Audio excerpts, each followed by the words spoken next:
Oi, gente! Hoje eu passei aqui para contar um pouquinho para vocês de onde surgiu a minha crença, pelo menos a maior parte da minha crença de escassez, tá? Talvez tem pessoas que talvez vão se identificar com a história, porque a gente sempre pensa que é tudo de infância, né? Mas às vezes não é, às vezes na vida adulta a gente também cria várias crenças.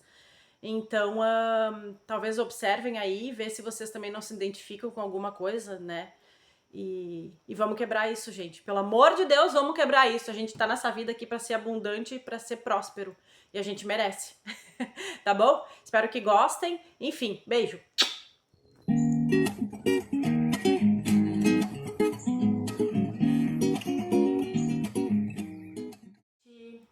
Meu nome é Michele. Eu moro num sítio aqui no Rio Grande do Sul. E eu comecei esse YouTube com assuntos relacionados totalmente a sítio, a fazeres do sítio, a mudanças de vida que eu tive morando aqui. Só que agora deu uns desdobre diferente na minha história. Eu coloquei o sítio à venda, tô com outros sonhos que eu preciso conquistar, que o sítio eu já conquistei, né? E eu tô falando bastante sobre manifestação, crenças, né? Então hoje eu pensei em explicar um pouco para vocês assim a questão da crença muito forte que eu tinha de escassez, porque a maioria das pessoas vem com essa crença já de infância, né? Creio que eu também vim, porém a minha memória é muito ruim, eu não lembro assim frases ou coisas que foram faladas ou vividas que pudessem me motivar tanto a ter esse pânico, esse bloqueio quanto a dinheiro, tá? Claro, querido, o meu pai que é falecido, né, ele era bastante mão de vaca, como falam aqui, pão duro, enfim, não sei como é que vocês chamam. Peguei isso muito pra mim, né, meus familiares vão de concordar. Passei isso pro meu filho mais velho também. Mas enfim, e eu não sei se algumas frases, talvez, isso não pode ser comprado agora, a gente não tem dinheiro.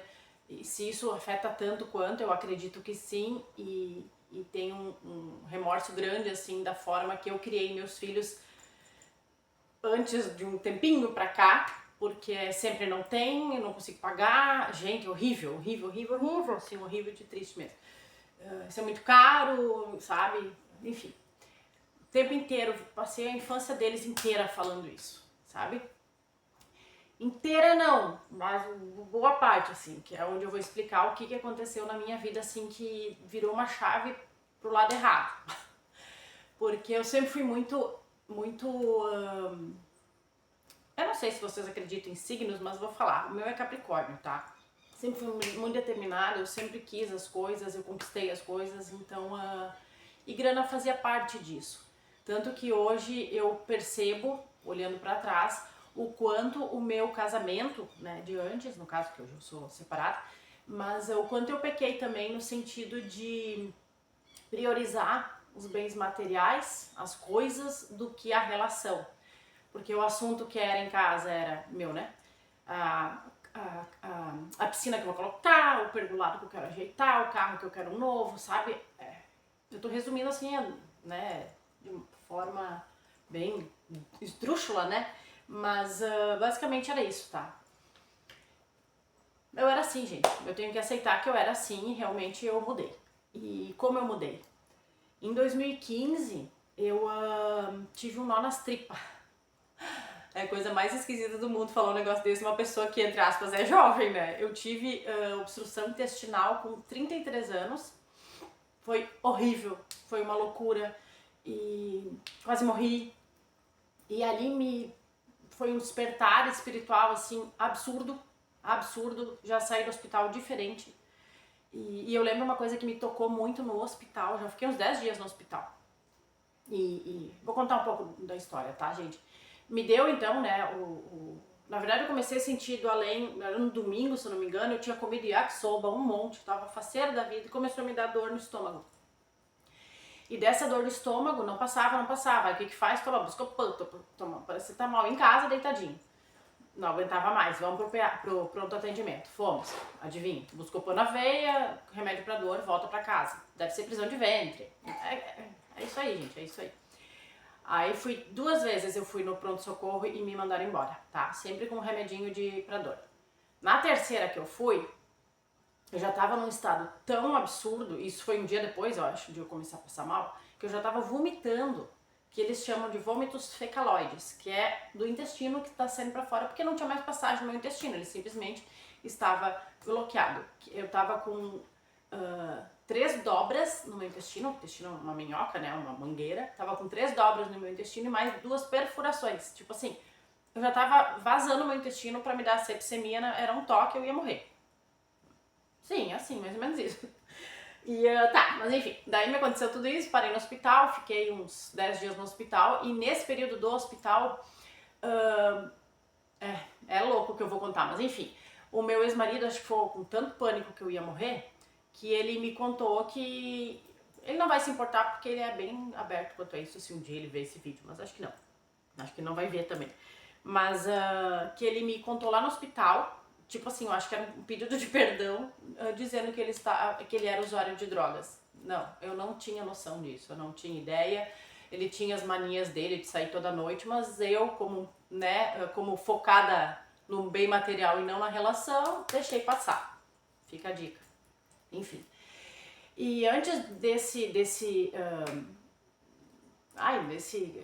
desabafo dele, eu passei 2 dias, gente, pedindo pra morrer. Sabe, eu não sei se era tanta dor ou se eu tinha desistido da vida, eu não sentia nada, parece que minha alma tinha se acabado, assim, muito estranho. E eu tinha 2 filhos, né, um de 8 anos e um de 4 nessa época.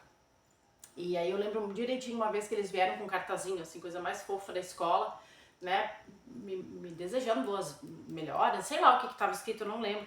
E eu olhei aquele cartaz, eu não senti nada. Eu olhava para aquelas crianças, eu não sentia nada, eu tenho vontade de chorar. Eu não sentia nada, nada, nada. Era a coisa mais esquisita do mundo, porque eu queria morrer, eu pedia pra morrer. E aí, enfim, o pai dos meus meninos veio, contou então que era usuário. E aí me deu uma força, um negócio que veio lá de dentro que eu não sei explicar, que eu pensei, cara, eu preciso salvar minha família, eu preciso salvar meus filhos, tenho que voltar, vamos. E foi o que aconteceu, assim. E eu nunca fui religiosa, não sou até hoje, mas a minha espiritualidade não era aflorada. E eu lembro no último dia que eu tava saindo, assim, eu tava limpando os curativos e do nada apareceu uma mulher na porta, que era a psicopedagoga da escola dos meus filhos. E ela disse que foi visitar uma mulher grávida e aí ela sabia que eu tava lá e foi me visitar. Ela só falou assim, eu posso fazer uma oração pra ti? Gente, eu odiava. Deus que me perdoe, mas eu odiava, eu não gostava de oração, eu não gostava de igreja, eu tinha esse negócio. E eu disse, pode. Primeira vez na vida que eu ouvi toda a oração e me tocou a alma, assim. Enfim, aí saí do hospital já diferente. Passei um ano sabático, assim, mas estudando. Gente, estudando autoconhecimento e lendo e vendo YouTube e meditando uma loucura. Fui taxada de louca. Ih, já fui. Acho que sou até hoje, mas agora não me importo mais. Enfim, tá? Quase morri, foi isso que aconteceu. E o que aconteceu pra eu chegar nesse assunto da escassez? Sou meio enrolada, né? Eu criei um negócio na minha cabeça que espiritualidade era alguma coisa relacionada. Não é que relacionada, não é essa palavra, gente, mas era tipo assim: ser um ser espiritual é um ser desapegado. Ser um ser espiritual é um ser humilde, sabe? Ok, isso eu concordo, ok. Mas assim, eu criei isso na minha cabeça de uma forma que, tipo, era feio eu ter dinheiro. Era feio eu querer buscar dinheiro, entendeu? E eu precisava ficar grata com tudo que eu tinha, com o pouco que eu tinha e já achar muito, sabe? E ali se criou um negócio que eu brincava, assim, chegou um ponto que eu disse, gente, eu tava aqui, né, antes da cirurgia. Eu fui pra cá, em relação à grana, tá, gente? Depois da cirurgia, e eu falava, eu preciso, tem tempos que eu falo isso, anos já, porque a minha cirurgia foi em 2015, e eu falava até nos meus textos, que eu escrevo uns textinhos assim que eu gosto, que às vezes vem de inspiração, e eu falava, eu preciso chegar no meio, eu preciso sair eu tava aqui, eu preciso chegar aqui, eu preciso chegar no equilíbrio. Só que, né, teoria eu toda hora tentava, e às vezes eu conseguia de novo focar um pouco na grana, né, na questão de ganhar um pouco mais, e aí parecia que alguma coisa acontecia.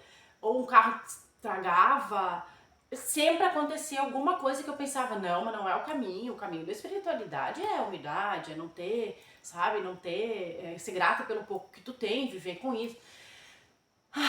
Eu cansei. Eu cansei, gente, porque assim, é uma vida, é bonito, né, viver com pouco, sou grata, muito grata, mas assim, cansa, porque tu sempre tá naquela roda e não consegue sair daquilo. E aí, que nem eu comentei nos vídeos anteriores, se vocês olharem, eu fiz uma playlist lá de manifestação, eu acordei no dia do 13 de abril, agora, que hoje é dia, sei lá eu, 24, 25 de abril, eu acordei dia 13 de abril, estranha. E foi uma coisa inconsciente para mim. Eu vou fazer vários vídeos sobre isso também. Para mim acontecem uns insights assim inexplicáveis, tá? E dia 13 de abril, aniversário do meu pai em vida, acordei já diferente, disse, deu, cansei de escassez, vou prosperar, vou ser próspera, enfim. A partir dali eu já sou próspera, me defini como próspera e vou quebrar esse ciclo de... Já quebrei esse ciclo de escassez. Olha como a gente tem um vício, né, de linguagem. E daí eu pensei, eu preciso compartilhar com eles o porquê eu tenho essa crença tão grande assim, né, de escassez e o que aconteceu ali pra eu mudar tanto, né, e agora tá buscando outra realidade, porque realmente eu acredito que a realidade é a gente que faz. Eu acredito de verdade, eu acredito no poder de manifestação, de cocriação, física quântica. Bom, se eu não acreditasse, eu não estaria aqui falando pra vocês e me expondo da forma que eu tô me expondo, né. Mas era isso, eu só queria explicar pra vocês da onde veio tanto essa crença de escassez, né, que eu não percebo ser tanto da infância, eu percebo mais ser da minha transição ali de quase morte e meu despertar espiritual, e agora eu vou quebrar isso, gente, vocês verão. Só seguir o canal aí, enfim. E que nem eu sempre falo, comentem sobre algumas situações que vocês passam, porque isso faz a gente crescer, não só eu como vocês. Porque é interessante ver as histórias das pessoas, sabe? E tem coisas, às vezes, que a gente chama de milagrosas, que é inacreditáveis, que acontecem. Então vamos lá, tá bom, gente? Era só pra contar um pouquinho da minha história sobre essa crença que eu quebrei. Beijo. Obrigada, gente.